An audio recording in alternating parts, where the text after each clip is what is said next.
Je partageais avec un frère à propos du problème qui se trouve à l'est de notre pays, RDC. Puis il m'avait beaucoup questionné pourquoi est-ce qu'on prie beaucoup?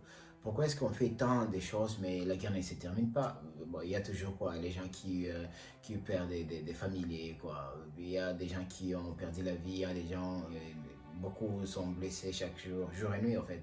Et l'insécurité, quoi, la famine, et les choses n'avancent plus. Il y a l'insécurité, on tabasse, on maltraite les gens. C'est comme si rien ne marche, rien ne marche. Les études, quoi, les gens sont stressés, il y a beaucoup d'atrocités qui se passent. Alors, je me suis dit qu'il ne faut pas penser que Dieu ne voit pas tout ce qui se passe. Et il mettra le dernier point, il mettra les derniers mots pour le problème qui se passe pour le moment. Mais le problème qui est là, qu'on ne laisse pas la prière, qu'on n'abandonne pas la prière. Si on abandonne la prière, alors ça montre déjà qu'on sait l'absence de la foi.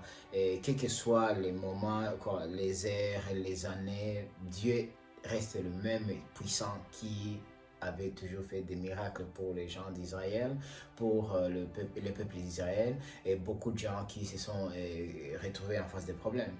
Donc, les choses que je vais parler ici, c'est quoi? N'abandonne jamais la prière parce que tes problèmes persistent. Il ne faut jamais montrer des faiblesses en face des problèmes. Cela montre que tu mesures ton Dieu avec la grandeur de tes problèmes, de tes souffrances. Et il faut toujours parler à ton problème et dire à ton problème que tu as un grand Dieu et le problème fera de toi. Mais parfois, ça c'est théorique. Et parce qu'on avait parlé avec mon ami à propos de la guerre qui se trouve en RDC, qui dure beaucoup d'années, et il m'avait dit pourquoi Dieu n'aimait pas faire ça? Mais Dieu ne voit pas ou bien sa puissance est limitée à propos de notre problème. Non, et son temps, il agit selon sa volonté, mais pas notre volonté. Bon, c'est ça la différence. Et nous voulons que Dieu puisse agir quand on veut, mais pas quand il veut. Donc, selon notre volonté. Mais Dieu répond selon sa volonté et nous devons toujours prier que sa volonté soit faite, que son temps soit réalisé. Quand il veut, il fait. Et quand il fait, c'est le miracle qui se passe. Surtout dans tes problèmes, il faut juste persister. Reste à genoux, reste à tes pieds, prie seulement et dis Dieu que ta volonté puisse se manifester maintenant.